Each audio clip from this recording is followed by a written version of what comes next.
Underrated movies கேள்விப்பட்டிருப்போம், ஏன் underrated songs கூட இருக்கும். அண்டர்ரேட்டட் ஆக்டர்னு ஒருத்தர் இருக்காரு. அவர் நடித்த 2 படத்தை பற்றி தான் நம்ம இப்போ பார்க்க போகிறோம்.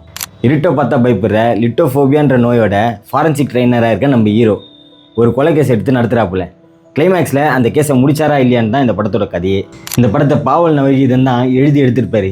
ஸ்க்ரீன் பிளே, ஸ்டோரி, க்ரைம் சீன்னு எல்லாமே டீட்டெயிலாக எடுத்திருப்பாங்க.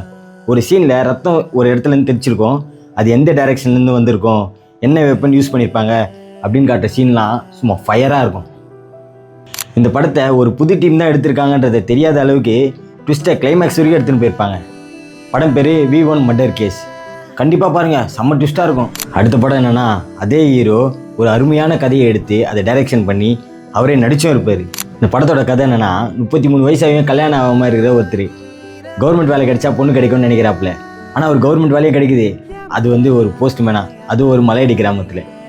சரி, இதுலேருந்து எப்படின்னா தப்பிச்சு வெளியே போயிடலான்னு என்னமோ பண்ணுறாரு.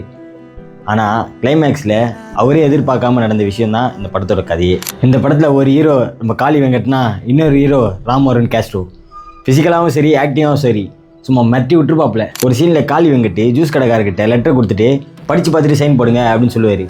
அதுக்கு அந்த ஜூஸ் கடைக்காரர் சொல்லுவார், அப்படி படித்து பார்த்துட்டு சைன் போட்டால் நீ போட்டிருக்க யூனிஃபார்முக்கு என்ன மரியாதை இப்படின்னு டைலாக்ஸ்லையும் பூந்து விளையாடிருப்பாங்க. கொஞ்சம் ஸ்லோவாக போகிற மாதிரி இருந்தாலும் இந்த மாதிரி ஒரு புது விதமான கதையை எடுத்ததுக்கே அவங்க ஹேட்ஸ் ஆஃப் பண்ணலாம்.